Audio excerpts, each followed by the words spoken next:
synonyms. Open gyms, never miss the rim. These pockets fat but moving like they slim. I got a big heart, little Tim. You have to understand I'm him. The boy is him.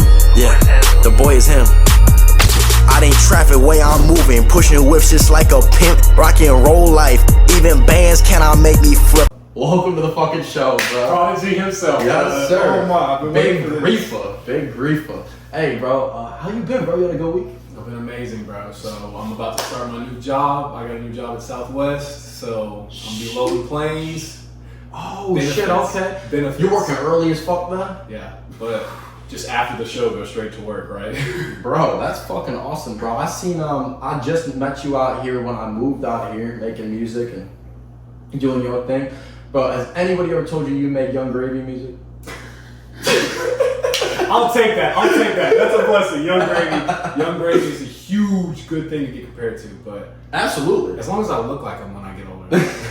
I hope I age good too. Bro, I ain't even gonna lie, like, it's surprising to me how many people didn't know who that was. Cause I was like, bro, like, that's like, I'm not even trolling. Like, the first time I saw you perform, like, the energy, that's what I got. Like, you were just like, you had a hoodie on, you was just like, rapping, you had your boys in the crowd. And Always in Crocs and a beanie. Always in Crocs and a beanie. But no, it really does mean a lot that you said that, because I used to always love Young Gravy beats. So like when we would freestyle or whenever we do that, just because it would always have like that cool little like drum right before like the drop, and like it was always really cool. So I always used to rap to like little Young Gravy beats.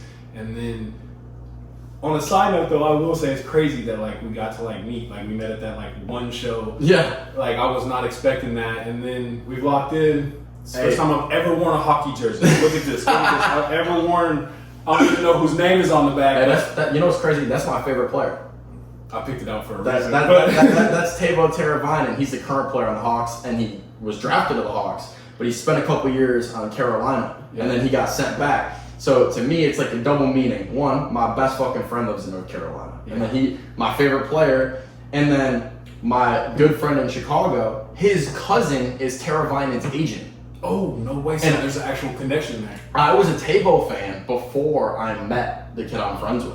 Yeah. And it just so happened that I was friends with him, and then he also had a family member that was connected to him.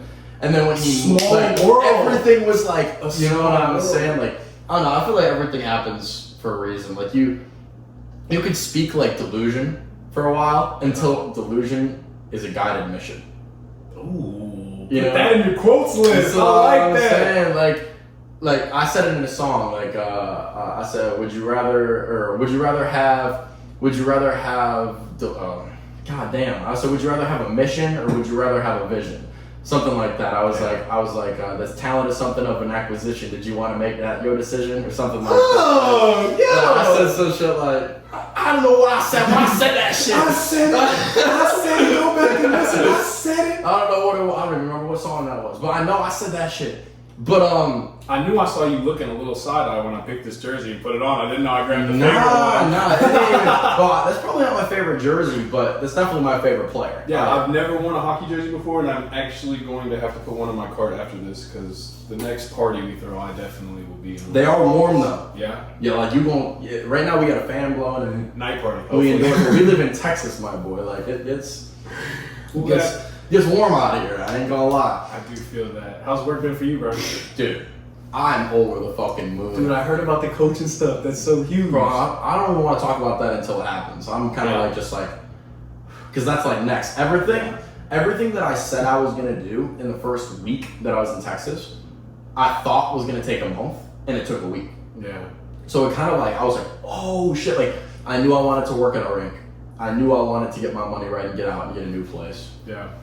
Look at it. Look at your new studio. I like it. You know what I'm saying? So I wasn't even like tripping for real. Like I had so much self-belief. I had no fear that wasn't gonna happen. It's the harder things that I want to do that are like seeming more and more obtainable. Yeah. That like I'm kind of having imposter syndrome. Like it's like I told myself I was gonna do this 8 months ago, and it's like here, and I'm like actively doing it. But like sometimes I'm like outside my body. Sometimes I'm like take a deep breath. And like, you can't let, like, I've realized that too, is like you can't let it get to the point where you forget how far you've come. Absolutely. Like you said, you haven't been in Texas that long. I remember when we went and had that freestyle and we made that song at the other place. Like, you've been here not that long, but look at all the connections and look what you've done. Like, yeah.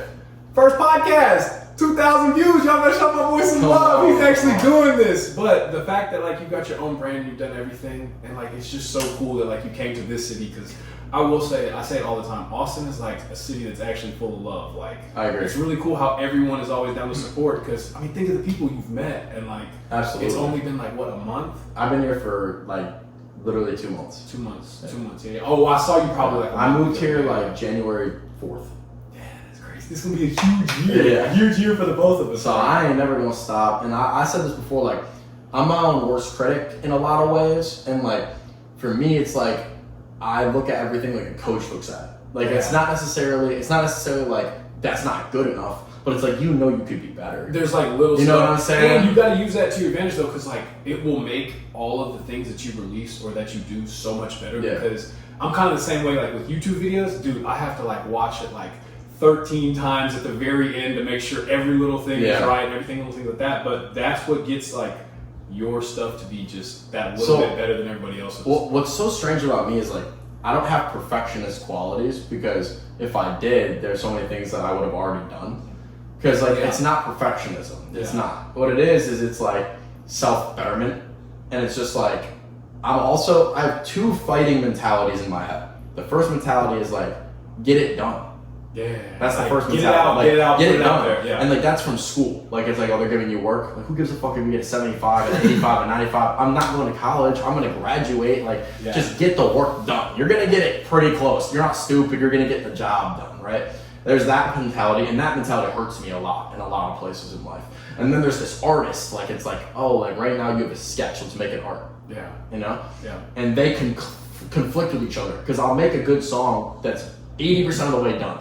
And I'll just drop that bitch. Yeah, because you're just like, let me get it out there. It's done. Out there and then people. Part of it is a good thing, because part of it's like what you were saying, like growth. Like you see, you know what I'm saying? Mm-hmm. But then also, the other side of it is like, fuck, like if I worked that much harder, like would it have done better? Yeah, like would it have been that little extra thing that gave it to it? And I realized also, like, since we've met, that you're one of the most creative people that I've actually met just because of everything you've done. And you can't let it like go, like what you've actually done. Like you've done more open mics than most artists I know that have lived here for the last 3 years. That's not true. No, maybe not comedy, but when it comes to art, I've done not that much music. No, that's what I'm saying. Like maybe not music. I'm talking about like comedy. You're still throwing yourself out there, and just know I listen to Kill Tony every day. I'm gonna look at the camera and say this: one day you're gonna hear Prodigy on there. Facts. Golden ticket. Golden ticket. Bro, that would be insane. Golden ticket, baby. It's coming. Well, I want to get this in and steer this in the right direction. So I start every interview off like this, my friend. I want to know, who are you? Okay. It's simple. I'm just a Jedi that raps. Okay. That's all I am. It's in all of my platforms.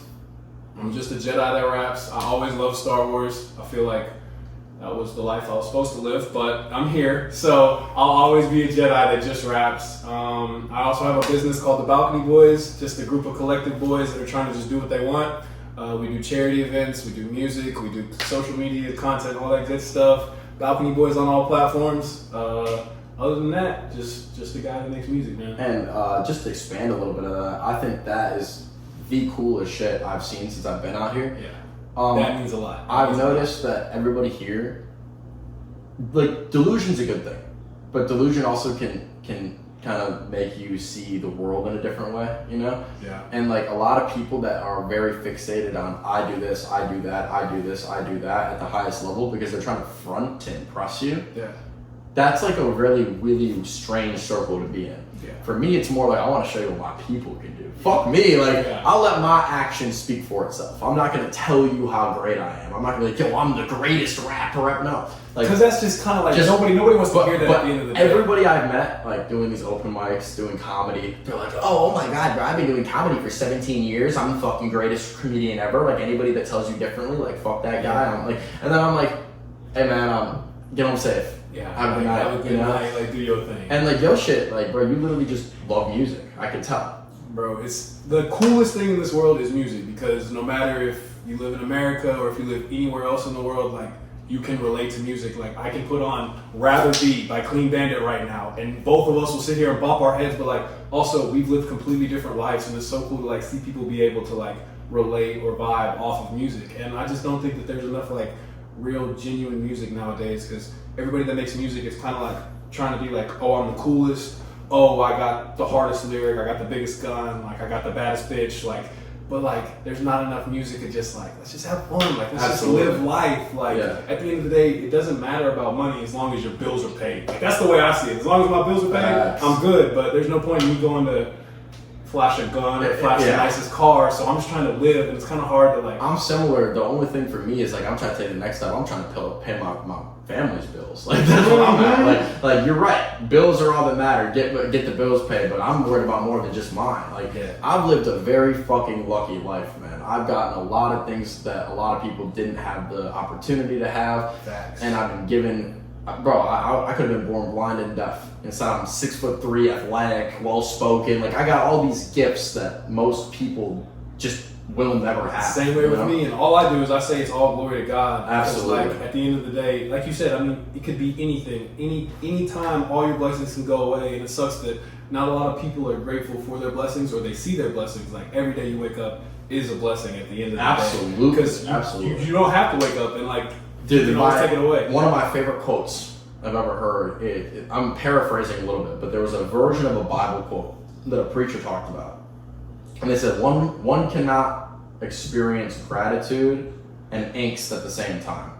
Or one cannot experience gratitude and angst simultaneously. Yeah. And if you actually look at like neurology, and you look at like the science behind it, the same nerve in your brain that's responsible for gratitude is responsible for anxiety.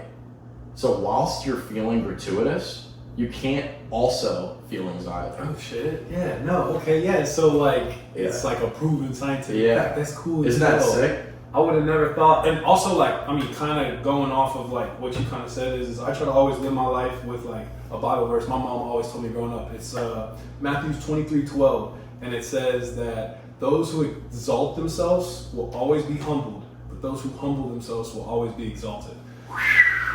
Yeah, so like that's always been my Bible verse, because like if you genuinely think about it, like those who exalt themselves, like, hey, I'm this, hey, I'm that, hey, this is my life, this is all the money, they'll always be humbled. But think about those people that always humble themselves, they don't front, they don't put out there, he'll always exalt them. And at the end of the day, like, not enough people are like doing that. It's always about who has enough money, who has the most money, who has the finest girl, who has all that stuff. But bro, you see, I worry about your happiness, man. When you get those like curiosities in your mind, like about like religious stuff, like that stuff is purposeful. Like that's not like, I don't try to overlook stuff like that, because I'm always thinking about other things. So I'm thinking about music, I'm thinking about comedy, I'm thinking about sports, I'm thinking about coaching, I'm thinking about what my friend said to me at work, I'm thinking about that dumbass conversation I had with that chick that one time. Yeah. You know what I'm saying? I'm thinking about so much that when I get enough time to clear my thoughts and ask like divinity-based questions, I feel like that's very purposeful and evidence of God. Because where the fuck does that come from? Right. It is a thing. It's you like, know, like he's always there and he's always listening. I've realized a lot lately. I went through a breakup, went through a lot of stuff, and I refound like my relationship, and it's like a lot of people don't have that relationship, and that's what they're missing. I feel like it's because like he is there, he does listen. So you just gotta talk to him sometimes, and it's helped me a lot. And I feel like I'm so lucky because he's put me in situations where I can excel and I can exceed. Or yeah. So like you just gotta always show love and always be thankful. what made you get into hip hop? In all honesty, the greats. Like just hip hop and rap. So I grew up and it was kind of crazy. My mom always let me have aux in the car. That was just like our thing. And so like going from me and my mom to this day, I'll sing Taylor Swift word for word. But like songs like that and stuff like that. And then so like we ventured off into slowly starting listening to hip hop and rap, like Zero, Wu-Tang Clan. Like in all honesty, my favorite artist is Fetty Wap, the Migos. Like all that growing up, like I just listened to it and I was like, you just like bop your head. Because my mom, who never really liked rap music or hip hop. Just wait on it. Just wait on it. My mom, who never listened to like rap or whatever, like we would be in the car and I would look over and I would just see her head bopping. But it's so hard for some people to listen to that music because they just can't relate at the end of the day. So I kind of figured if I can rap about living like a good life, or like not like a good life, but like, you know, just partying, having fun, turning up, being with your people. If I can rap bar for bar with that, it's a whole different view, or like people that are gonna come in. And like at the end of the day, like if you hear the right 808 or if you hear like the right beat, everybody's gonna bob their head. And it's so cool to like see that even people that don't know music or like don't understand, like you play a good beat and then everybody just like. So what was your like your transition period from like, okay, I can do this thing that someone I really respect can do, to like creating art out of that? Okay. You know what I'm saying? So basically it came down, and this is gonna sound so like not full of myself, but it was just freestyling. So like we would always be freestyling, but like it slowly got to the point where when we were freestyling, I would be the one freestyling the majority of the time. You know? Yeah. Like, I mean, you're a great freestyler. We're gonna freestyle and do all that shit later. But, like, you know what it's like whenever like you're in a group, you're freestyling, like you hit a couple bars, your homie comes in, he hits 2, and then it's quiet, and it's like, all right, well, let me take this over, and then another homie comes in, says their 2 bars. I have a bad habit of going from a cypher to a show. Everybody gets their turn, and then like next thing you know, the whole beat's over. You were there, bro, at the party that I met you at. I literally came up to every person in the room, and I asked them who could freestyle. And like 3 people were like, I can. So I was like, okay, I'm gonna set up the camera. We're gonna do some freestyle stuff, and we're gonna cypher. So there's me, JB, you, 3 other people, and we're in a circle, we're rapping in a circle, and then it gets to the second time around, and this guy, and this guy are out of bars.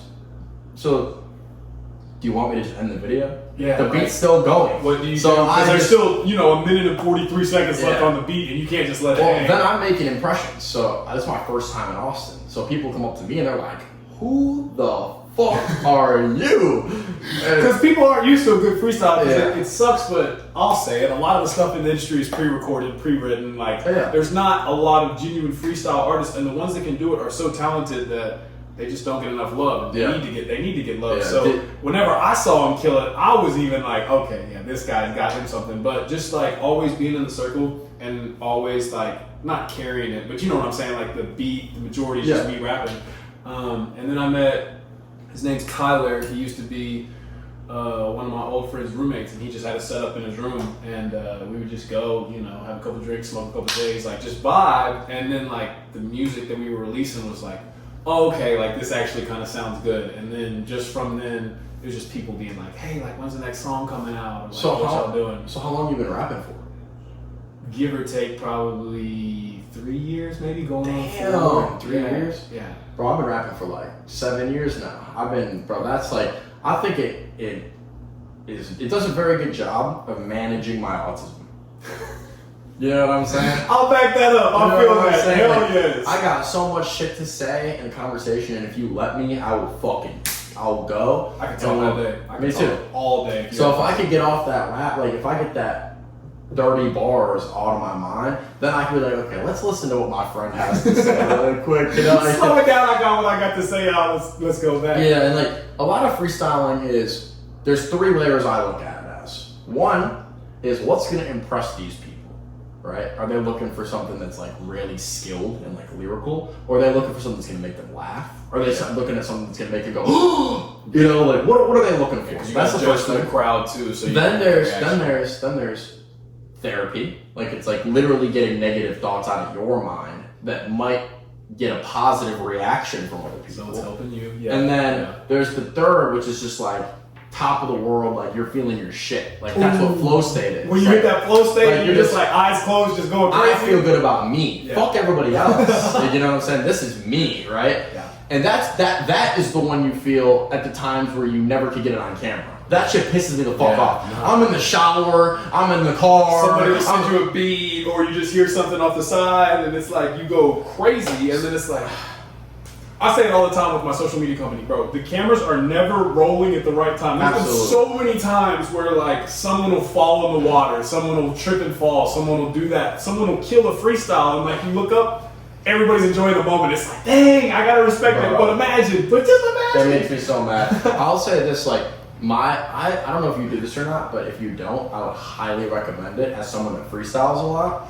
Bro, if you got a bar that really like surprises you, like after you say it, immediately you're like, I remember that bar. Because I'm sure you do freestyles long enough, you forget everything you said. Yeah, dude, like right? You don't even know so what when you you've got that one bar that really stuck out to you, write it down. Yeah. Don't look at it. Don't talk about it. Don't tell anybody about it. And then go back into your notes and scroll through all the times you've done that. Just have like a notes of all of them? Yeah. Click the note and then ask one of your producer friends like what kind of beat they could picture a bar like that on. Yeah. And then build a song around the bar. That one bar. Yeah. Because I mean, if you freestyle enough, there's always like that Yeah. one bar. So the next one I'm gonna do, I have one bar, one liner. Tell me, talk to me. I said no Dondo, but I'm known to keep a Weston. Cook that, cook that. No Dondo, but I'm known to keep a Weston. So I'm like, I feel like there's so many layers I could go into, like talking about real shit with some like funny type of double entendre like that. And like because you have that, that's the vibe. You can now run with. You got a beat for it? I don't. So, but I'm actually busy as fuck right now. I've got 2 songs that I have done, fully written, fully composed, with the beat, and we just built our studio. So I'm just haven't had time to sit down. I'm excited to go see it. I've got some stuff that's done that's already recorded that I need to go back and redo. So I'm not in the business right now of wasting time trying to build something that when I have stuff. Yeah, because you already got stuff. You already got stuff in the chamber, so you might as well. Yeah, let me go shoot the guns first, empty the clips, and then I'll go to the store and I'll get more ammo. Yeah, you know what I'm saying? But I am in the market for beat makers. I am in the market for engineers. So please DM me. Double down that 2 times. DM him and then he'll DM me. Please. There's two clients right there. Whoever makes beats and whoever produces. Mixes vocals. Any of that stuff. Austin area, y'all hit us up. I'm serious. I have a couple of producers that are really good, but they're my age. Like they got a lot of shit going on. Like I want to find someone that's maybe one level above me that's there and that's their life. You know, and I'd be like, hey man, I'll throw you $200-$300 if you make me 8 beats like this and 12 of your liking. So I could get 8 beats that are like my style and 12 on some new shit. Give me 20 beats and we'll fuck around. And then if you need a studio, like an actual, like real studio, I got one in San Marcos. It's like one of the I've been dying to go. His name is Rich. I'll always throw love to Rich. Rich the engineer. He's connected. He's one of I already have the concrete of the idea for that. So what I want to do is I'll have 3 songs that I think are like bangers, and I want to practice them enough on the beat to get the most out of my time, and I want to come to your studio, spend for 4 hours of studio time, and that way I have 4 or 5 songs done, written, executed, ready to go, and I could get all of them done in one session, and that way we can really figure out chemistry. It's really cool to like hear you say that because I'm the same way. So like Rich, the guy that does my stuff in St. Marcos, he's like one of the most talented in the area. He's been doing it for like 16 years, something like that. He knows everybody, Quinn FN, like all of those people come in this area and record with him. But I always make sure that I have my stuff written and I can take care of it. Absolutely. So he is a wizard. So I can't wait for y'all to lock in and like see what you can genuinely make with him. Because like the quality, the audio, like the vibe and everything. And I think we could also make a video of that. Like I bet you I can interview him. Come to the studio. Oh, bro, he would love that. I'll set y'all up after this. I'll give you his Instagram and all that stuff. But he's awesome. Very connected, and I think you would genuinely like y'all would click because he's he's just a cool ass dude. Like awesome. I'll never forget one of the studio sessions. He told me he was like, yeah, like I ain't been golfing in forever. Like I want to go golfing, but I don't have a driver. And I was like, I got an extra driver in my car right now. Gave him a driver, like, and now he goes in places. Like he's such good people. That's he's awesome. So cool. So like. I'm excited for y'all to meet because that's just another good connection that you did. When we went to those parties, did you ever end up getting to meet the guy that runs Keep Austin Live? Yes, I did. He's a genuinely cool person too. So he knows something crazy. So he's friends with the guy, with the bartender at my favorite bar. And I was at the bar talking about potential interviewees with the bartender I talked to every Monday night. Yeah. He's like, have you ever interviewed the guy that runs Keep Austin Live? Like, that's my boy for real. And I'm like, watch this. And I flipped my phone and I had DMs open to him, like Keep Austin Live, talking about scheduling an interview. And I was like, bro, small fucking world. That's like, insane. What in the world? timing on that's crazy. Right? So he's got all the artists out here. So in my eyes, if I can interview 25% of the artists out here, I'm gonna meet all the engineers. Yeah. All of them. That's what I'm saying. And I have so many different sounds in music that I'm gonna need different engineers for different styles. So if I'm making some rap shit, I got my guy that does this. If I'm making some singing meaningful shit, I got my guy that does this. And eventually I could have it coincide and them to create partners with everybody in Raw Creatives. So then I'm like, okay, if I'm bringing you 17 artists of business, what are you gonna do for me? You know what I'm saying? You're gonna hook me up to make music, they'll do all this stuff, they'll come, and then it's like, what can I kind of get in return? And the coolest thing is about like what you told me that you made was like y'all are deep. Like, I didn't think it was gonna be that deep. And the coolest thing is, all those connections will always come because if you want a song like this, if you want a song like that vibe, that genre, you got all the connections that you need. So what you build is, I gotta give credit. I gotta give credit. What's cool about a community versus a record label is a record label, none of the people in the record label actually ever have to speak to each other. They just have the same boss. Yeah. Their boss just hits them up and says, you owe us this and this. But this is not what the point of this group is. For me, this is a real brotherhood. These are my real fucking little brothers and big brothers that are my fucking best fucking friends. It's like a family. They're my fucking family. I will take a bullet for these people. I've literally flew multiple people out in the group to come fucking spend Christmas with me in my hometown with my parents. Like, that's like my real genuine side of thought, like life. That's really who I am. And for me, I've kicked so many talented people out of this group. I don't give a fuck how talented you are. I want good, authentic people with cool conversation, because as much as we all have this niche that is music that we all have in common, you don't do music 24 hours a day. You can. But 24 hours a day, you can, not 24 hours, but when you're awake, you can have a nice conversation with people. You can be, it doesn't take that much energy to say, how you doing, brother? It's just really, checking in. Like we were talking about earlier, it's really hard to find genuine people. Like, It really is.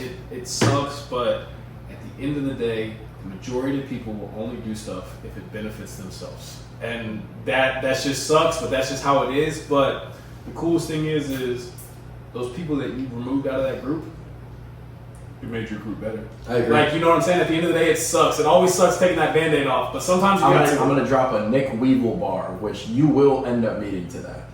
He's from North Carolina. That's my fucking brother. That's my best friend. I'm excited to meet him. Hey, start subtracting, it'll lead you to addition. Oh! Clip it again. That's the second clip of the day. That's some real shit, though. That's some real shit. And I'm a big believer in addition in a different way than most people are. Most people are like, once you have your shit, why are you adding to it? Yeah. I look at it differently. When you have 10 people that you know that don't know your story, you have these valuable stories and life lessons that you stop nurturing and talking about because you've talked with these people for days, weeks, months, years. So sometimes you gotta have a new person in there to shuffle the dice. Yeah, change it up. It's like, hey, I got a new person in here that wants to have these conversations and these meaningful things, and they might offer a different perspective that you didn't even think about. And then that whole conversation you wouldn't have with your boy that you've been friends with for years, both of y'all opinions have changed in those years. Yeah. So let's have this conversation again and let's revisit these topics. It'll be different then. It'll be different. That's what I'm saying. So especially in rap, bro, how many times you've rapped in front of your boy and they don't react? And you're going crazy. You're straight face in the stew talking about something. Yeah, because they hear you every day. So when I go out and perform, I'm chasing reactions. I'm chasing reactions. I'm sorry, bro. I'm sorry. I give it to you. I apologize. Hey, but that yes reaction, it validates that, oh, I'm doing something. Yeah. Oh, I've got something. So you don't have to apologize. Yeah. I completely understand. So I do that too with the music. I know I'm hard, but like it'd be nice if like you told me. Like, I know I'm hard, but somebody else tell me. Please. So it's like, you know, I'm not even trying to be an asshole, but it's like sometimes you don't want the opinion of your best friend. Sometimes you want someone that's never met you before, that has no previous understanding of what you can do, and just let you be raw. Because like your friend will even call you out and be like, "You said that before." Fuck you. No, fuck it you. didn't sound this good on the beat. Like my best friends, like right now, Judah Rob, like they're always with me. If they got lit to a song, it would mean so much, right? But if I showed this song to someone random, and they started bopping their head, they started turning up, they looked at me and they were like, bro, this song is so good. That would mean a little bit more than them, because it's like, this person never heard my stuff, never, like, doesn't know anything about me, but likes my music. And so, like, I do understand, it's like chasing that yes, it's just, that reaction, bro. It's just kind of a lot harder nowadays to get it to those different people. Yeah. And so, like, that's why I'm like so close to not showing any of my friends my music. Yeah. Because the reason your friends don't interact with your media the way you want them to is because they've seen it already. Bro. And if you don't talk to them for like 8 weeks and you just work hard and put your head down and grind and then drop a banger and all of a sudden it has 50K on like TikTok or Instagram, then they'll be and then they're like, When the fuck did you make that? Bro, I say it all the time. It is so hard to get your own homies to support, bro. Like on some posts, whenever I do stuff, I have to text my people individually. I'm like, hey, go like and repost this. Like, shout your boy out. And they, you know what I'm saying? They hit you with the sign, they hit you with the eye roll. Oh, here we go again. He's trying to get me to comment or like on a post, but it's like, I gotta do all that just to get you support. There's randoms. Oh, dude. That'll just be scrolling, I'm just worse like, than you. just repost. It's like how is this so difficult? Like for you as my people to understand. So much worse. I'm so much worse. I literally, I did this. I have the same strategy of promoting music that I had of promoting me when I was a drug dealer. I literally take a picture of the like the link of the product, and then I have a comment section that's like, please repost, and it would mean a lot to me if y'all would leave a comment.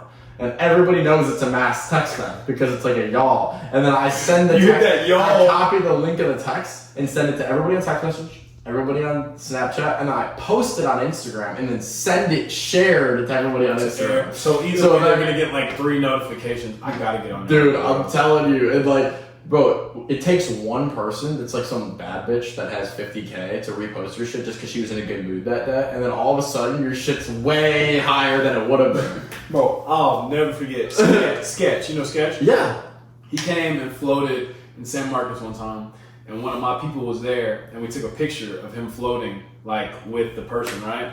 And I just posted it off like a random collage. Sketch reposted it on like his story. What? That one Instagram post got like 60,000 views. That's what I'm saying. Just out of nowhere. You never know. And I was like, bro, and like I texted him and I was like, on some real shit, like you don't have to answer this text, but you've done way more by just reposting this than you could ever know. And like I was like, thank you. Absolutely. Like, I'm not gonna be the one that's like, hey, can I come stream? Can I come see the crib? Like, but I was like, you've done more than you know by just doing that. Because then in my mind, I'm like, all it took was one guy putting it on his story, and I got 60,000 views. Imagine if there was 2. Imagine if there was 3. Imagine if there was 5 famous people that actually fucked with that song. It's almost like, and I'm just thinking this now. This is a raw thought. I might just. Hey, raw thought. You're I might be thinking that like it might be almost better to make a post on the day that you perform somewhere, and instead of asking people to like, right, instead of asking people to follow you or what their social media is, be like, bro, please go to the post that's on that bar's website and on my website and repost it.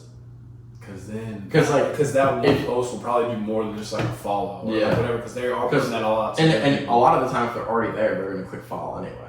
But like, it might be better because people hear follow all the time, and they're like, why the fuck do I want to see this guy's content all the time? So you don't gotta follow me. At the end of the show, you get the mic, you're like, hey, I just made a post, y'all go like, repost, and just leave it at that. Yeah. And then like that might get them to go actually interact. Especially if it's genuine. Yeah, bro, like go repost this shit because like y'all don't understand how many people that haven't heard my music before that could like it, that could see that. And I really appreciate y'all. Take 2 seconds out of your day, just hit the repost button. Because they like no one really understands how many people actually see something that you repost. Absolutely. Like, no one actually like knows how like a little act like just like that could change an actual artist like trajectory in the industry. Because like all it takes, and it's crazy, it's so crazy that we're in the industry that this is all it takes. It takes one listen. I ain't gonna lie, bro. Nothing pisses me off more than motherfuckers complaining about industry people and then not supporting people that aren't in the industry. Like, motherfucker, they're like all these motherfuckers make music and it sounds the same. All these motherfuckers won't drop music because their companies won't let them. Their record labels won't let them. Well, when was the last time you interacted with an artist that wasn't from the mainstream? When was the last time you showed love to somebody that was at the bottom and watched them grow? Like, I'll say it all the time. I got homeboys that I'm talking about I grew up with, or not that I grew up with, but some that I grew up with, but some that are like down here that like I've hung out with for years. Anytime their favorite sports teams post an update or a picture, it will go on their story. Yeah. If I post a song, a video, anything, even with the brand that they are a part of, bro, I have to physically text them. I have to physically ask them to do all that stuff. It's like, they don't want that supporting the Dallas Cowboys or the Houston Texans every time they post, but you can't just simply repost a video of like. They don't want it that bad. And that's what's so crazy is like to realize it's like it's no hate. I still got all love, but it's like it's so simple to just repost or like, and that's why like at the end of the day, I'm trying to get my music out past, like you said, your friends, past this town, past Austin. I'm trying to get it outside of that because it's crazy. But that's why I love Chicago. Randoms will support you more. Dude, it's crazy. I've had more personable conversations with people that were acquaintances to me that I didn't realize were really good friends. Yeah. Because you'll realize really quick that sometimes the people you're spending a lot of time with, you were just convenient to them. You were close, you were cool, but they weren't like, they're not a ride or die for you. You're a benefit for their life. So like, I'm like, bro, one of my best fucking friends, we talk like 8 times a year. Because he's more introverted, I'm very extroverted, so I can see how that is. And then, you know what I'm saying? And then he's a fucking gearhead. He's out here building shit all the time. He's fucking, you know what I'm saying? He's got a whole life. He's got a whole, you know? But every time he calls, I answer the phone. That motherfucker will be at my wedding one day. You know what I'm saying? Like, that's like one of my best friends. And that's true friendship. You don't have to hang out with me every day. You don't have to be out there. But if I call or if I actually need you, if you step up, that's all. That's all. That's all. That's all you need. That's all you need. Isn't it weird that, like, I moved from Chicago and I've heard more from certain people or like had more beneficial conversations with certain people that I wouldn't see a lot when I was there.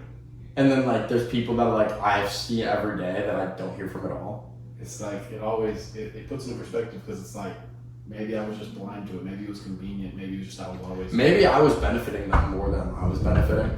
And then once my benefit was gone, they were like, why would I harness that friendship? I'm not getting a benefit anymore. Yeah, you gotta grow. You gotta evolve. I'm the worst at realizing that because at a certain point, you do gotta like think like everything I'm doing for this person, are they giving that energy back? You have to me or my brand, and it really sucks when being a genuine person. It's even more difficult because you always taught yourself to not have like a benefit relationship like. But at the end of the day, like as you grow up and you get older and you work more and you have more and more responsibilities, you realize that like you need to have mutual benefits in a friendship. You need to. Yeah. And if you don't, then it's like a waste of time. Because we only have so much time. You have to work, you have a dream you're chasing, you have, you know, relationships you're trying to have. Like I don't know you that well, but I'm sure you know at some point you want to have a family. You know what I'm saying? And you know, most people that's the case. So it's like when you have all these things that are factors in your mind, you have to spend your time so carefully. You still got to go to the gym. You still got to go grocery shopping. Oh, something broke. I got to go do this. So am I really going to go spend time with Joe Schmo that don't care about me and low-key I've carried for years? Or am I going to go make a connection that could benefit all my walks of life? That helps. And I've just taken a lot, but I've realized that like some of the stuff that I've done in the past was giving someone more time, like my time, than they actually truly like deserved. If that makes sense. Because at the end of the day, it is your life, and like not a lot of people realize that you do gotta protect your peace, your sanity, your everything first. And so it is kind of difficult trying to be that genuine person, trying to always help, no matter how bad or how much someone has done something to show you that they don't support you or like help or like want to help as much as you would wish they would. So it is, you gotta like find like that like line in life as being the genuine person of like, when do I stop, or like when do I have to stop to protect myself at the end of the day. So absolutely. I completely feel that. Do you ever like made a song that like you had so much love for just because like it was your style of music and like it never got the credit that you feel it deserves? Yeah. So it's a song called Love. It's just about like love. Like I was going through it. I made a mistake in a relationship, and like just trying to like actually like it's hard to talk about because it's so cool whenever all of your feelings fit perfectly on a beat or like sound perfect on a beat. So out of all the songs I've ever made, it's go like this really quick, and then face the camera. I'm gonna put the song Love right there. Love by Griffa. Right, listen to it. It's just, I'll put it there and then I'll have a link.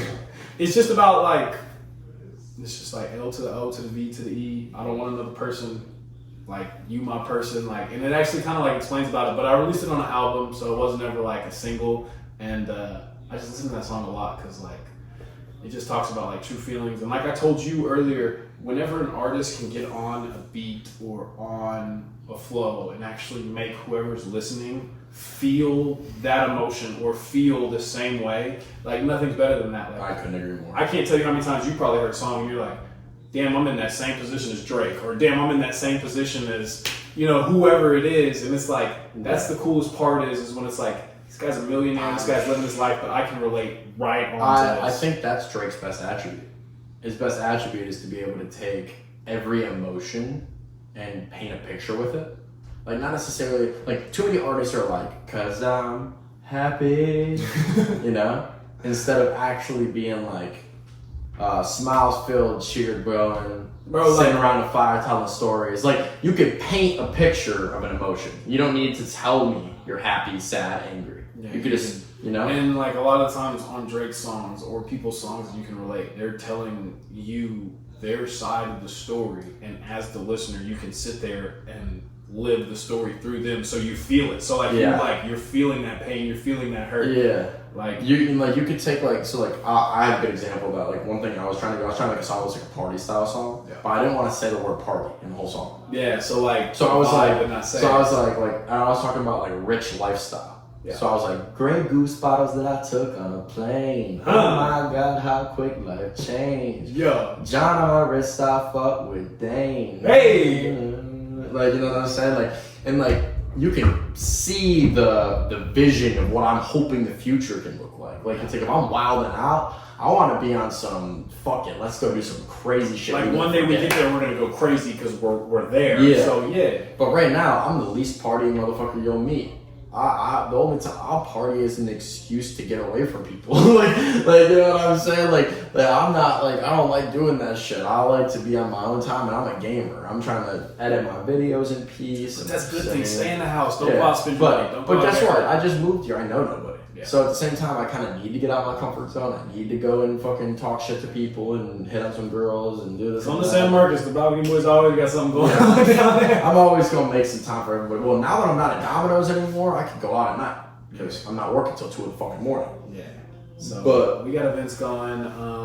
We're going to have a crawfish boil every other Saturday. Every Thursday, we have an event at Verandas in San Marcos. All the money we raise goes to the San Marcos Animal Shelter, so we got a real good connect down there, and we're actually really able to like make a difference. So it's really cool. That is fucking awesome. It's really cool. For me, like, I got a lot of things that I'm passionate about, and everybody does.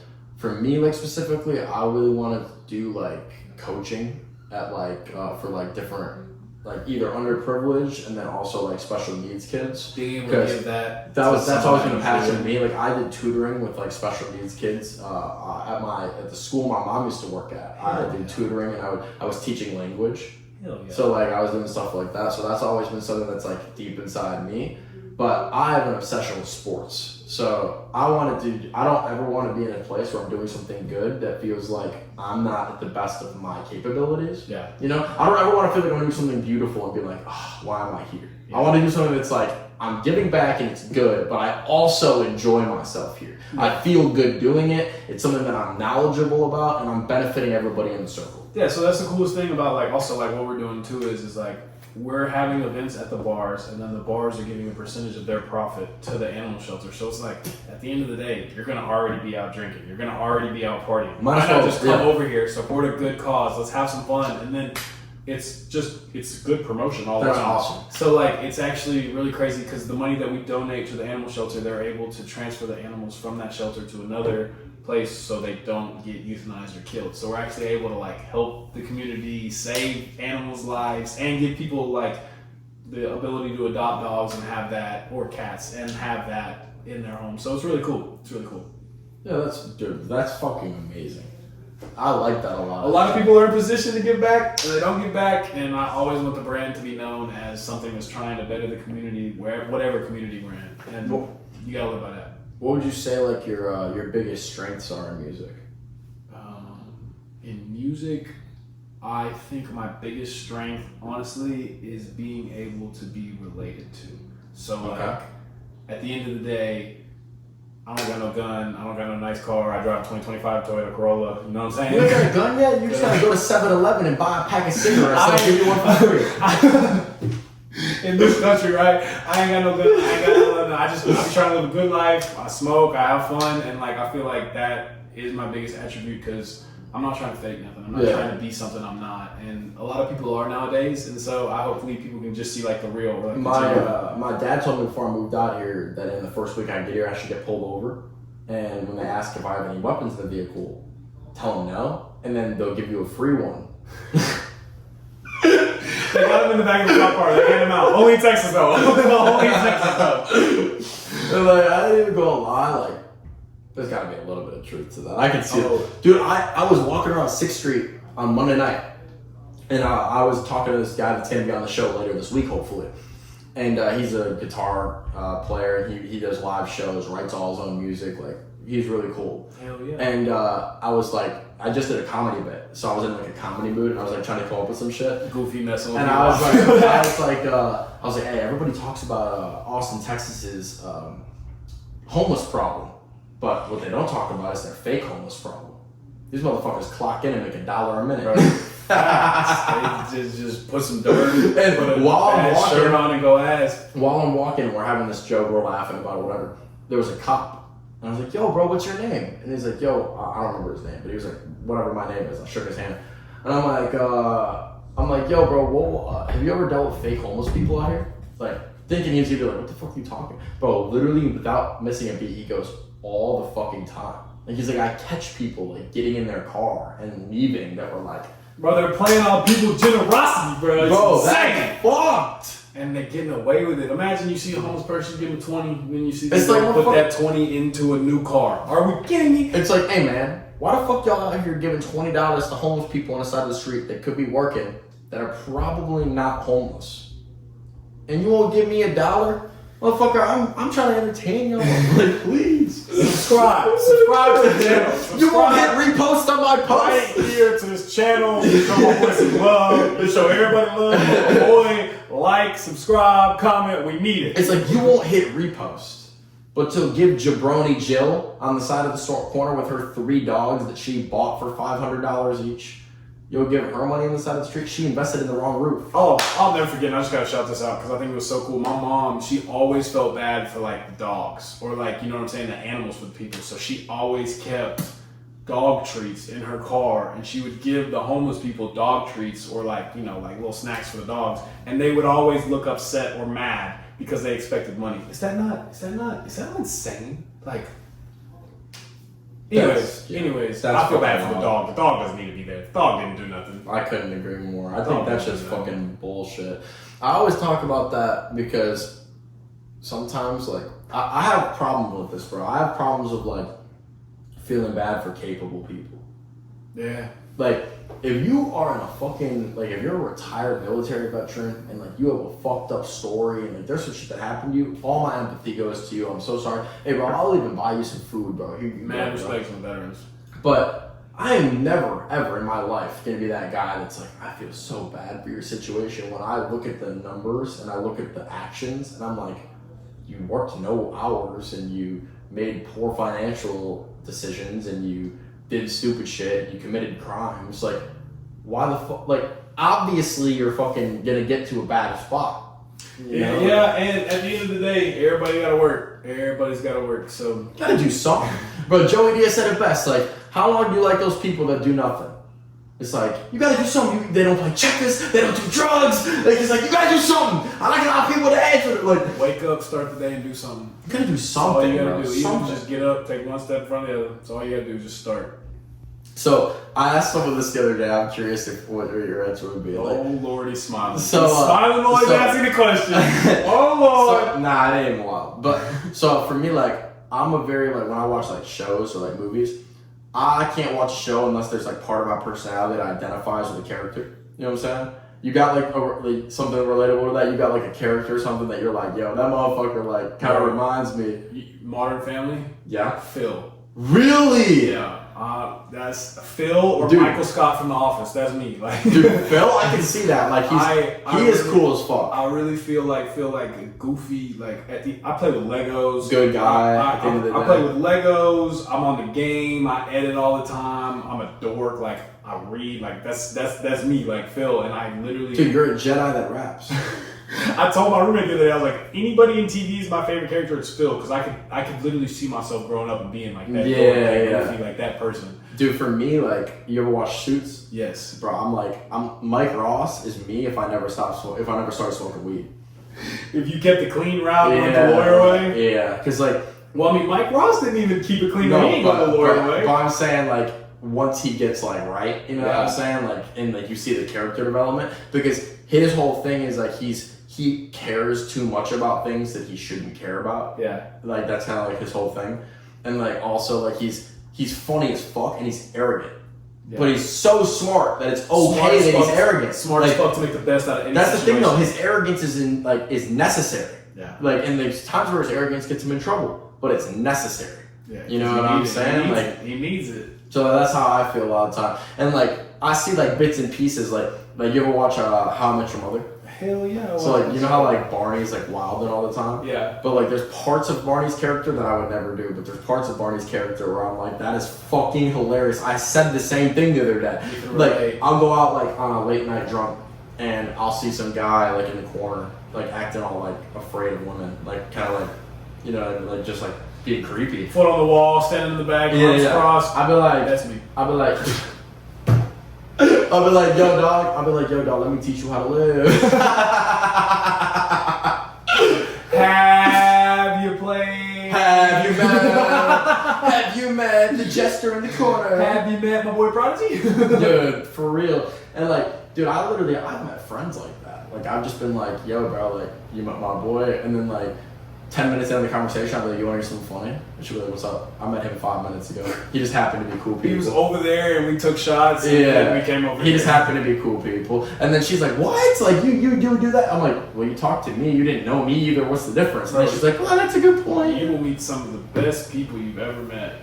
Drunk, rowdy at a bar late night. And the worst people. Yeah, okay, there's also those people there too, but you will meet some crazy people. Oh, I have a story for you. I quit nicotine last year, and yes sir, but I will smoke a cigarette when I'm really drunk. As everyone and their mother will. Yeah, so I was on 6th Street drunk, and I was like, let me get a cigarette. So I went to the vape shop, and there was 2 people in there. One guy working the door, and one guy behind the desk. And I'm drunk, so I'm overly friendly. I'm like, yo, bro, what's your name? Good to meet you, this and that. And what's going on? The guy looks at me, and he's like, I do not give my name out during business hours. And I'm like, okay, James Bond, have a good night. So I like walk out. And I see the guy with the microphone, and he's like at the door, like he's opening the door for me, like, have a good night, sir, right? And I'm like, why you got the microphone in your hand? He's like, oh, I do street interviews. And I'm like, low key, like, you should interview me, like, you know, right here in front of you. He goes, no. I'm like, all right. I was in such a good mood. I was on top of the world. Okay, have a good night, bro. I just walked. I was not worried about it at all. So I walk out. I get 4 steps outside the door. 4 beautiful women appear. So I'm entertaining. I'm talking to the 4 girls. I'm flirting heavily with one. But the other 4, I was still entertaining because I didn't want that, like, get the fuck away from, you know. So I'm being like, you know. And this girl, I'm literally, the next sentence out of my mouth is going to be, hey, let me put your number into my phone so I can let you get back to your friends. And as I'm about to say that, the jabroni with the microphone comes outside. And he's like, hey girls, you guys want to do a street interview? Excited. And the 3 girls that I wasn't flirting with were like, yay! And the chick that I was talking to locked eyes with me and kind of was like you could tell, like, she knew that there was no way we were going to continue that conversation. And they dragged her inside to do the interview. I was on my own type of mission, type of time, and so I just bounced. Yeah, there ain't no point. But I was like, bro, the look I gave this guy when he came out with the microphone, I was like, came out, brother, have some fun. I was like, it's one thing to hate a player, it's another thing to shut the gym down. Let me hoop! Let me hoop! Let me hoop, man! For real, I was doing well. I was so drunk and I was still doing well. I think I would take that. It's one thing to hate the player, but it's another thing to close the game down. Yeah, close the gym. Close the gym. Yeah. I gotta steal it. You gotta steal it. That's some shit. But I was so pissed. I was like, bro, fuck you. Then later that same night, I end up at this bar, and I got this girl's number, chopping it up, having a good conversation. And I'm like, what's your plan for tonight? She's like, low key, I'm not trying to be here any longer. I'm like, hey, are you trying to like go home? We not trying to. I was like, you trying to go home or are you trying to go out more? And she's like, I'm trying to go out more. I'm like, oh, okay. I'm like, I got a cool spot that's like 2 blocks from here. You want to join me? She's like, fuck yeah. She's like, here's what's gonna happen. I'm gonna go tell my friends. I'm gonna finish my drink and then we're gonna bounce. I'm like, you're speaking my language. Fuck yeah. Always the So I friends. put my beer down, finish my beer, throw it out, and I walk back to go see like what the word is, right? Like to go approach the group and introduce myself. So I'm heading over, and this 5'9", curly-haired blonde kid stands in front of me like a Roblox character, like fucking. Time out. And he's like, "You good, bro?" And I didn't even hear him the first time. I was like, "Huh?" And he's like, "You good, bro?" And I'm like, "Who the fuck are you?" What do you mean you're good? I was like, "I'm good at what? I know I'm great, but like, what am I good at?" You know what I'm saying? So he was like, "Yeah, she's good." And I'm like, "Bro, I hate to break it to you. Shorty already gave me her number and shit. Like, I already button talked to her." And then he was like, "Well, you can leave now." And I was like, "All right, I'm not gonna fight you over a woman I met 22 minutes ago. Have a good night, bro." She just gave me the number. What are we doing? For real. So then I just dipped. But I went out and I went back to my favorite bar by myself because that's where I was going anyway. And I was talking and telling the story, and they were like, "Yeah, good on you for not escalating, because then you would have got kicked out of the bar, would have got back to me. It would have been on you. It would have been a on whole." you. And I was like, "Bro, I met the girl 20 minutes ago. If I came with her, and then it was then it's a whole different thing. But I don't know this person. Like, who the fuck do I look like?" You can't get in a fight over a random, like, or like, you can't. That's a bad look. Problem. That was bad. That's a bad look. So I'm like, "All right, jabroni." And then when I was walking away, I could tell she wasn't feeling him. Like, they like knew each other, but she wasn't like Best friend kind of vibe. Like, Best friend. Don't talk to my friend. And I was just like, There's always a dude in the front. "All right, dude, fucking, you're worse than the fat chicks. You're." Go, man. Go away. Go home. You weird motherfucker. I don't know. I just thought that shit was Austin, funny. Texas for you, bro. Austin, Texas for you. What's your favorite bar in the city? His favorite bar? Yeah. Dizzy Rooster. Yeah. You're gonna have to take me, bro. I don't like loud bars. Yeah. I like a bar that's playing music or has live music, but you can still hear yourself think, Still and you talk. can still have a conversation far away from where the music's happening. So if there's a live show, so like the way their bar is set up, you walk in, here's the live music, like here's the door, here's the live music, here's their main bar, and then there's stairs, and there's giant Jenga, Hey. and then there's another bar that doesn't have a bartender. It's just a bar for like if there's an event type of thing. They're like packed, yeah. Yeah, and then I go up there and sit at that bar by myself and like take a phone call or like make some music or Make some edit a posts, video yeah, I feel or that. this and that, and then I can kind of have that moment of like, you're about to go do comedy. Let's do Let's some take a breath. breath. Let's read our notes. Let's do this. And then I'm also cool with all the bartenders. Yeah. So I can go over there and be like, "Hey y'all, what y'all think about this shit? Is this shit funny?" Tell them like a joke or two. Yeah. They have to say and then go And back they all to fuck with right. me there. And like, they actually told me that for Monday, they're gonna let me leave my equipment there while I go to Kiltony. So like my podcast or my tripod and my Oh everything, yeah. my, So my whenever you're speakers. recording for the freestyle. Yeah. So they told me that I could leave my backpack there and come get it after the show. So I'm like, How crazy would it be if Monday's the day you get pulled for Kill Tony? dude, that would be crazy. I'm gonna be honest with you. I think God doesn't want me to get pulled until I'm ready. Like, I think I have. Well, I will say that is another thing is like whenever you do get on Kill Tony, there's a lot of views right up front. Like, Yeah. I'm guessing. I don't know. I've Oh, never- there I've is. never been on Kill If Tony. for me, I have a platform, Yeah. so I'll be able to say, "Hey, I have this. I have this. I Yeah, have so this." whenever you're up there, But you're a like, lot of "Hey, people- Prodigy, I got this. I got A this." lot of people that go up have no preparation. So even if your interview goes poorly, you can still have people that like you. You can Yeah. still be likable. You know what I'm saying? So now where you're at, you've built all of this. So if you do blow up, they're like, "Oh shit, he's got all this." Yeah, podcast. that's the goal. And then they can say, "Oh, he's interviewed 6 people that have been on Kiltony. He's interviewed 15 people. Holy shit, he's interviewed the whole starting line." Like, you know what I'm? That's where I'm trying to be at. Connected, yeah. I'm trying to be like, you click on my shit, you're scrolling through and you're like, he interviewed Ernest Evans.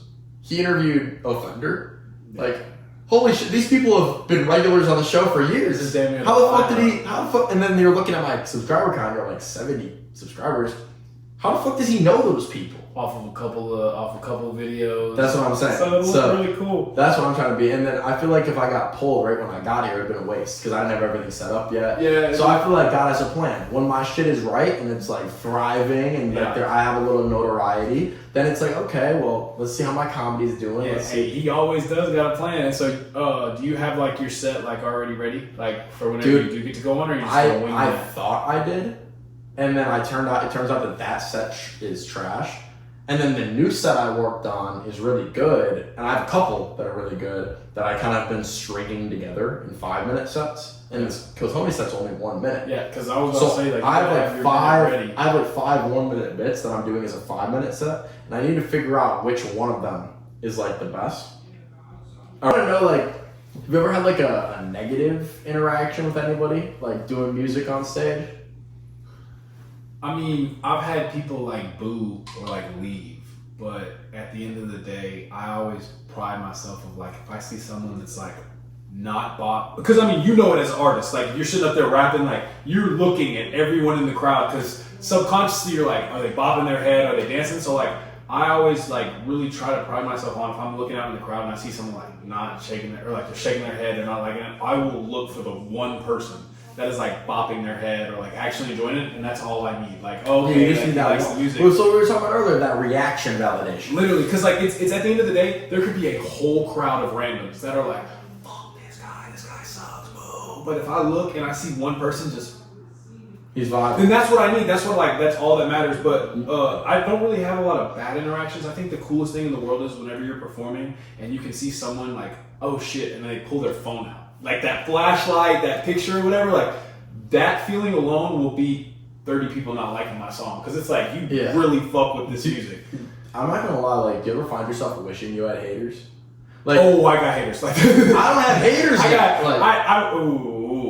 Y'all know who y'all are. We clip this, you know who you are. But I have so many, and the thing is at the end of the day, if you realize and get to the point where like you want haters, you're in a lot better position than people who don't have haters, because a hater will come back. A hater will leave a comment. That's what I'm saying. A hater will come back and watch the video again just to be like, fuck you, yeah. We had a crawfish boil, right? All of the money that we raised went straight to the animal shelter. Bro, there's haters all over our social medias talking about y'all are boiling animals to support other animals. The crawfish boil is gonna happen either way, right? You know what I'm saying? People are gonna be eating crawfish, but it's like, that person went out of their day to comment a hate comment. And I know they went back and checked. I know they went back and checked and what checked. What you should have said is you should have looked them dead in the eyes and been like, they were too selfish. If only I saw them, bro. They only do that stuff on social media because they're, too scared to do it in person. That's what I would have said. I would have been like, they were too shellfish. Imagine the Balcony Boys like brand itself start replying that to everybody. Don't be shellfish. Come support. That's what I should have done. I should have had you on call. You could tell I hang out with this motherfucker too much. My boy has gotten me to get corny. It's a problem, bro. I ain't even gonna lie. But haters are actually a really good thing for the brand. Absolutely. You need it. I'll always accept it. And it's always so funny because like you're commenting, you're going out of your way to comment on my video and your name is right next to it. Hey, there's no such thing as beauty if there's no ugly in the world. Facts! Say it again! Say it again into the mic! There's no such thing as beauty if there's not ugly in the world. Everybody's just the same. It's like wealth. If everybody's rich, no one's rich. Yeah. So like you do gotta see like the negative to understand that, dude, if your life is positive, that negative can't bring you down. Like I'll take it all because at the end of the day, I just see it when I open Instagram. But whenever I close that app, the brand is it's itself, my music is itself, but what you say is not gonna change what I do. So like I'll take that. I'll take it every day. If you could make a song with any artist dead or alive, who would you work with? Fetty Wap. No hesitation. You know what the song would be called? Fettuccine Alfredo. Shout out my Italian. Shout out mama.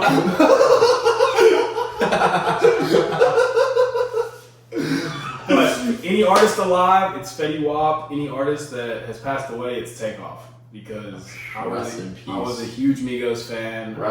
I hate when they fell apart. I haven't cried a lot, but when Takeoff died and then when Juice WRLD died, both those hit me like deep. Because I just always listen to their music. Like I can sit here and you pick a Takeoff verse, I'll go crazy. I just love that. Did you listen to Joyner Lucas's song Devil's Work? Yes, dude. Some music like that, it just doesn't get better. Like it just doesn't get better. It's so good. So good. Gets you in your feelings for real. And it sucks that like a lot of the good ones did go way too early. Absolutely, but I will say this: God has a plan, and I think this is true. I hate to say it, but I think some people need to go so they can teach people not to recreate history. And I think like sometimes you see some things and you see some negatives of like some of the habits that some of these people have that passed, and it's supposed to influence and teach. And it doesn't always. Obviously not every lesson is received well. But I was like the biggest Juice WRLD fan, bro. I have a Juice WRLD fucking sign in my room. At the end of the day though, that dude had a lot of negative friends in his life. They knew he was struggling. You could hear a song of his and know he was struggling. And he was dating the plug. That motherfucker was literally dating the plug. He was popping, he was taking every drug you could imagine, and none of his people had balls to say, I know you're famous, I know you're Juice WRLD, but bro, are you okay? And when you see that shit, it makes you think. Because it's like, did he really have friends? Or did he have people that were riding his coattails? Did you just have people that were there for like the fame? And it does suck, even like, you never know like the full story, or you never know everything, but some of these people really are struggling. Like, when they get the fame, when they blow up, when all that stuff happens, they genuinely are alone. They genuinely are like by themselves. And I think the coolest thing of what you've built here with RC, and then also what I have with the Balcony Boys, is at the end of the day, you know that you still have that 10, 15 solid people in your corner that if you're going crazy, if you're doing too much, they will let you know. Always gonna have your brothers. Yeah. And that's the same way with like the Balcony Boys. Is the whole point of that is at the end of the day, dude, fuck the fame, fuck the money, fuck all that shit. If I'm going crazy or if my boy is going too crazy in life, not that many people have someone that's like, hey, slow down. Or like, hey, like, are you good? Like, yeah. Because it's such a lonely world nowadays, especially if you make it in the industry, because everybody's just worried about the loneliest place in the world is at the top. Facts, because you look around and you're not surrounded by your people, you're surrounded by other people at the top. Even if you're not surrounded. Like, it's like, look at boxing. You become champ. You're by yourself. Yeah, that belt's yours. It only goes around your waist. There's no one else there. And it's like, what you're building is different than what I'm building. There's things that are similar, but it's not the same. Yeah. And when you get to the peak of what that's going to look like for you, no one's going to be able to relate. Because you built it. Facts. No one's gonna be able to say, oh, I have this, that's that. Nobody has Balcony Boys. Nobody has Raw Creatives. Yeah. But people are gonna be like, oh, I was a part of it. I got to help out. I got to do this. But that's close, but it's not the same. Yeah. So at the end of the day, when you get to that pinnacle, it's gonna be a difficulty for you and it's gonna be a difficulty to me. You're gonna have to celebrate that by yourself. And as much as like it's like you love to be that genuine person you are, hold your arms out and be like, I love to share this and I love to do this. Truth is, bro, you built that shit. So give yourself some grace and give yourself some, That's right. So you get caught up in it, like, and it is hard to like. I mean, you're probably the same way. Like, it's hard to like step out of the situation you're in because you want so much for that situation. It's so hard to like step out and be like, oh shit, like I actually built this. Like, I actually did this. Like, we hit 1.5 million views on YouTube. Sheesh. Yeah, so like, come on. I keep our numbers like low. Like, our Instagram gets like 70 to 60,000 views a month, and so like I keep all this shit. Like, I don't ever post the numbers, I don't ever show it, but like sometimes like I'll just step back and all of a sudden I'll be like, bro, do you know how many people would kill to have these views, to do all this stuff? So it's you gotta find that like balance of like, dude, I've done this, but I'm trying to. I want to go up here, and it's really hard. That's why I love the coach mentality. Yeah, because saying that you want to do more is not taking away. Yeah. Like, if you're coaching a football team and you win the Super Bowl, the next season, do you just not show up to work? Yeah, you want it again. Right? Yeah. You want to win the next one. Yeah. So I'm saying, when I tell people I have a coach mentality, they're like, oh, give yourself grace. I'm like, fuck you. I gave myself grace. Have you seen how I carry myself? Yeah. I carry myself overconfident. Because at the end of the day, you know that you're Prodigy, the creator of. I know who the fuck I am. Hell I don't yeah. need nobody to tell me. Hell yeah. So I have to walk through life with utmost confidence, but that don't mean be a dickhead. That means I'm overly nice, I'm overly friendly, I'm overly confident, I'm myself. And that doesn't mean I don't have things to work on. That doesn't mean I don't have things to get better at. But you have to be you, and don't lose that. No matter what, do not lose that. Because at the end of the day, for you and for me, it sucks. But the reason why this has worked, the reason why RC has worked, the reason why Balcony Boys has worked is because you're calling the shots. or I'm calling the shots. And you always got to make sure that you keep that. It's like, what I built is because I have built it, and you can't ever like change it to where you're not making the decisions or you're not in charge of your own destiny. I don't know if it's the same for you, but I got a whole partnership. I started this shit with 3-4 other people, and they're my fucking brothers, and I trust them with my life in their hands, and vice versa.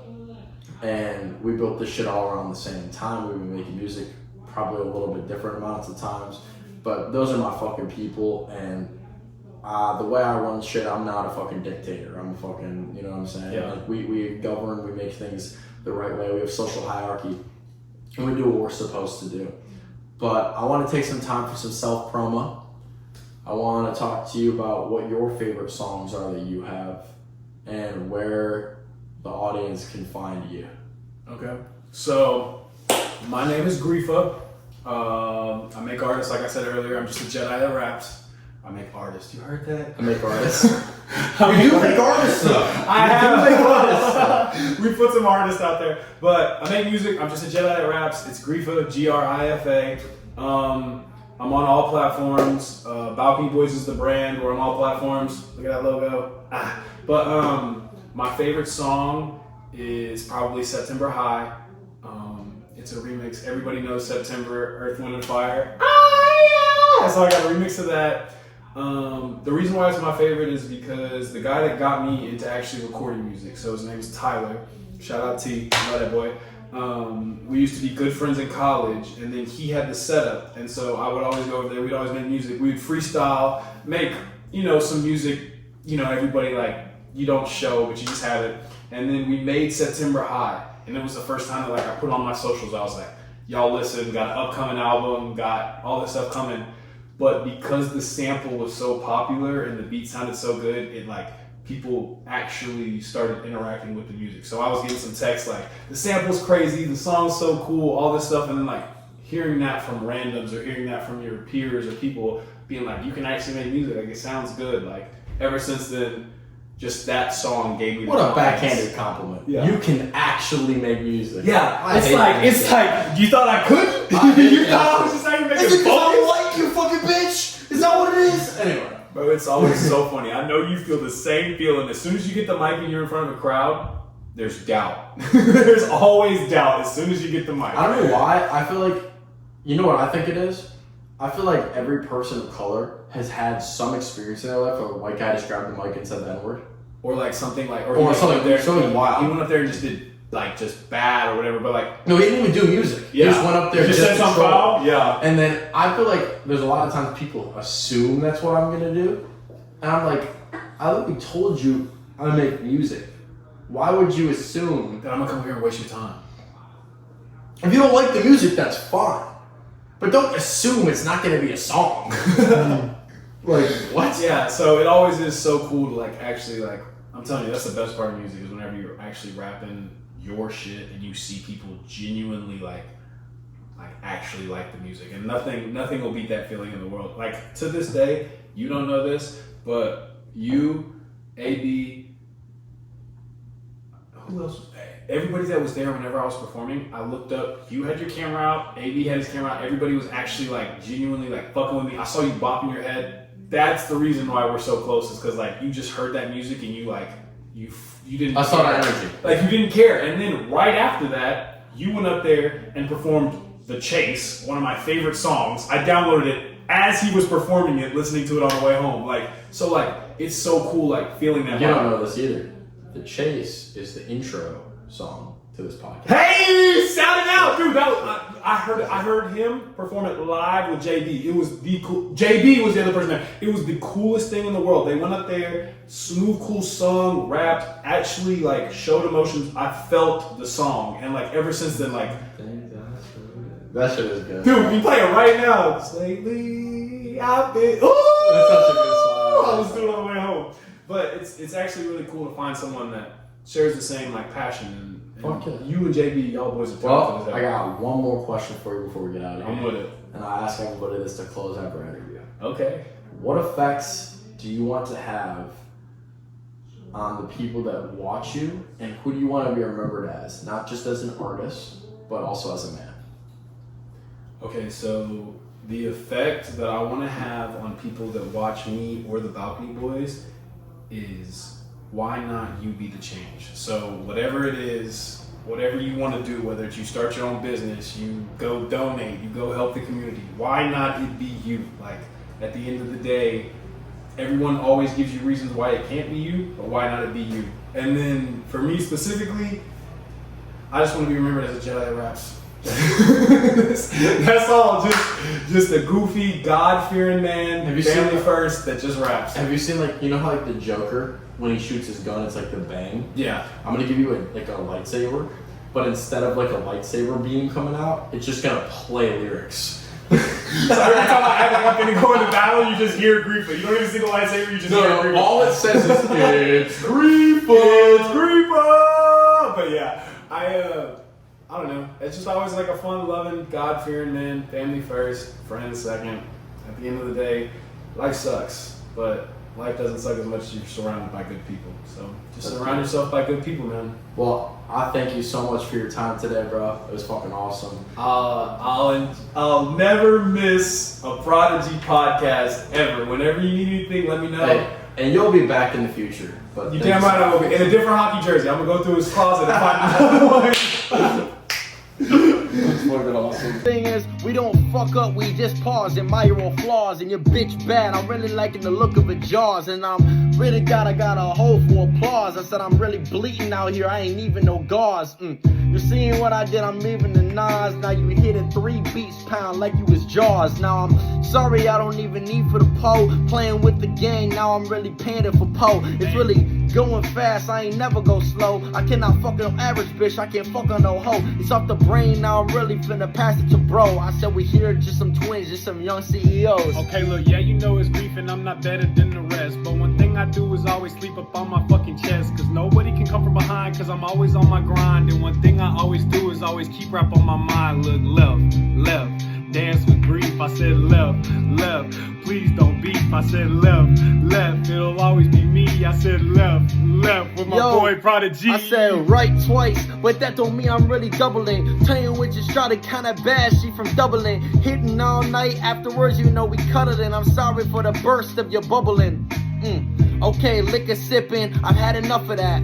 A poker player really known to call a bluff real quick. I shoot the pistol off the shit, feeling like John Wick. I'm 07 with my bond shit, bam, back to it. Ooh, I didn't think it was gonna stop. It's nice with the beat, and I still got a cop. Look, shirt, shoes, always on fleek, and you know a new style, and I'm always unique. Look, white boy with style, it's a white boy getting wild. It's a white boy with no child, it's a white boy not mild. Look, I'm hot, never cold, I'm hot, never fold. I'm in the fucking beat, making heat, making gold. Man, I've been at this for a little while, and they really gotta look up. I told her, shawty, sorry, I'ma throw it like the book up. Book class when we going through in detail. Seeing what I did, I only win, I don't fail. Liquor, I'm sipping too fat, no whale. Bad bitch fuck with me and she hate the boy pale. Never could I lose, sipping liquor, watch the views. Yes, I know that you amused, why the fuck you seem confused? Look, big girl shouting, I said, oh well. I think I'm kinda mean, so I might go to hell. But I gotta stay on the beat and never will I leave. If you understand me, you always really will see. Hey, the true fucking beat, the true fucking menace. If I'm on the fucking beat, I will always diminish. I'm fly in the sky, getting high, that's right. Look, talk to a Prodigy, tell him what's up.